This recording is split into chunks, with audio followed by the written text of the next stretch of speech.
Hey, it's Willow. It is 100 degrees, so please excuse any potential air conditioner noise. I'm going to explain a lot of stuff that has been going on, but first, obviously, to not like clickbait, I should start with, most importantly, my cat Tucker's health.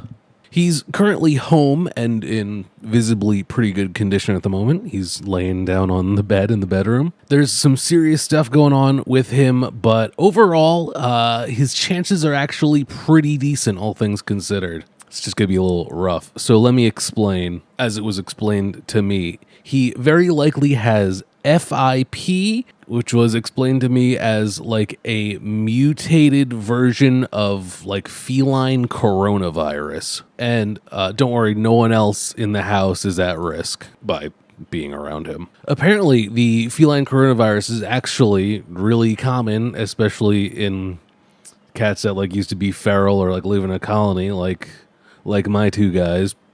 But it only has like a very rare chance of mutating into what he currently has and like actually being a problem. Like it's just carried by a lot of them apparently. So we got this, I guess, like cutting edge medicine for him. It's like a tablet that we have to give him every day for the next 3 months, and it supposedly will make him pretty sick in the process. So like there's gonna be some stuff to treat along the way probably, but apparently the odds are pretty good, especially for when you catch it early, which I guess we did. And to briefly explain how like this all went down before I get into some other stuff, the only noticeable symptom at home was him being like moderately lethargic and like not even severely, like he was really just kind of like chilling a little too much. Like I even said to Jamie, like, are you sure he's not just like a cat in the summer? Like it's kind of like what they do. But whatever. It was a couple of days. He was just, being a little sluggish. And Jamie was like, I'm too worried. We got to take him in.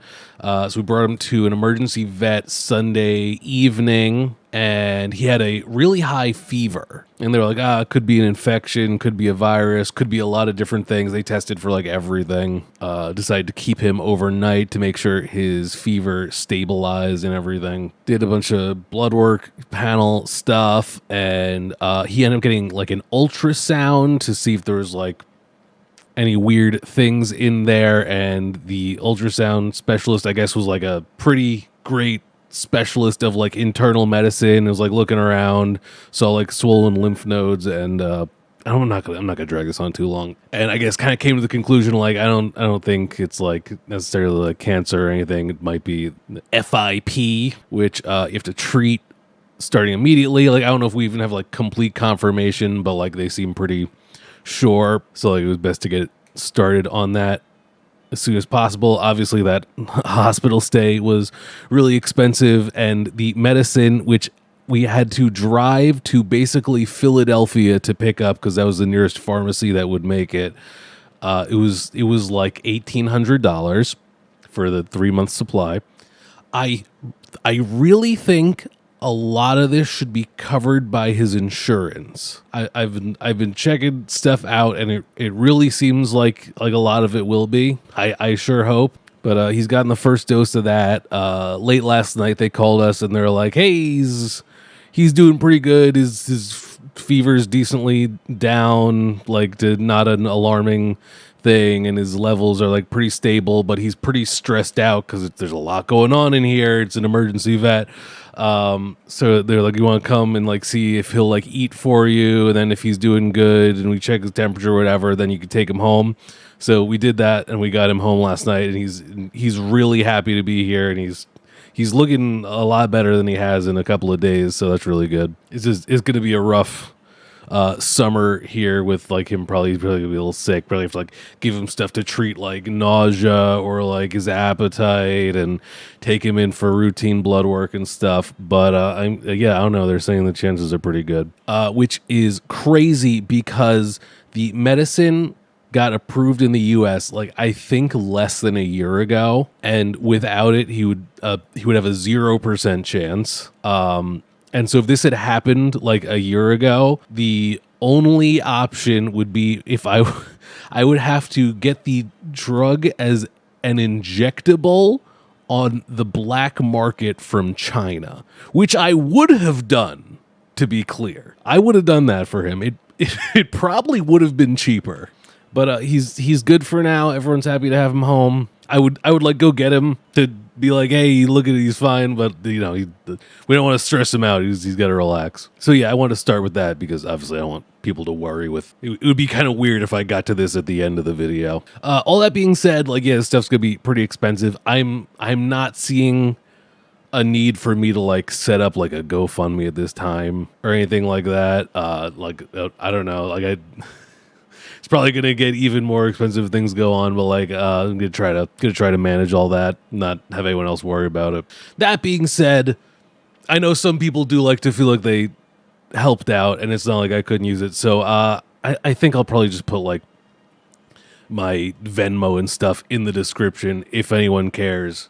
Please don't feel obligated. Don't put yourself out for it or anything. Then moving on to other much less important things. Sorry, I have not been on here posting videos, doing live streams, and whatever. I had like a cold last week, and like a couple days in, I was like, it's getting better. And I think I like did like a live stream and like posted some videos, and then like I don't know, it just kind of like it just got like weirdly worse and different. So I was like fairly incapacitated. You probably hear like I don't know, an echo in my sinuses as I'm talking. It's slightly ravaged. I was really over the weekend like trying to like plan like, I'm making a big comeback on Monday. I'm gonna have like a stream schedule and like really reboot the gaming channel and stuff, and have stuff for the main channel. And then even worse stuff went down. So that didn't end up happening. But at least we got Tucker home. Dustin's very happy to have him back. You may have noticed some crazy stuff going on with my main YouTube channel. I'm trying to figure stuff out, get some missing videos back up on there. I don't have an update on that at this time, but I'm ready to lock in. I want to be producing a lot of stuff going on here, in between checking in on Tucker, of course. I got to keep up with the new Animal Crossing game I started. It's not a new game. I started a new file. You know what I mean? If any of that stuff interests you, please follow me on Twitch, twitch.tv/Willow Davis. You can subscribe to my gaming channel on here, Willow Davis Games. I'm going to be on those pretty frequently, I'm thinking. I really appreciate the people who like to watch the stuff that I make and like to hang out. Thank you so much. What else do I have to say? Sorry for the gaps in content here. I definitely know what it's like when you're like really into keeping caught up with someone's videos and they kind of like drop off for a while. Maybe I'll come back with a nice e-begging live stream to kick things off. Thanks so much for your patience. I'd really like to do a lot more stuff on Twitch, so follow me over there. I'd really like to get partner status on Twitch. I need a lot more viewers for that though. But yeah, despite everything, I'm feeling pretty hyped. I'm feeling pretty energized. I'm feeling pretty motivated. There was like apparently a bunch of like blackouts around here last night because everyone's using their massive air conditioners because it's insanely hot. I think if that had happened here, I think that would be it for me. That would just really be the last thing. All right, thanks for being chill. Stay cool. All right.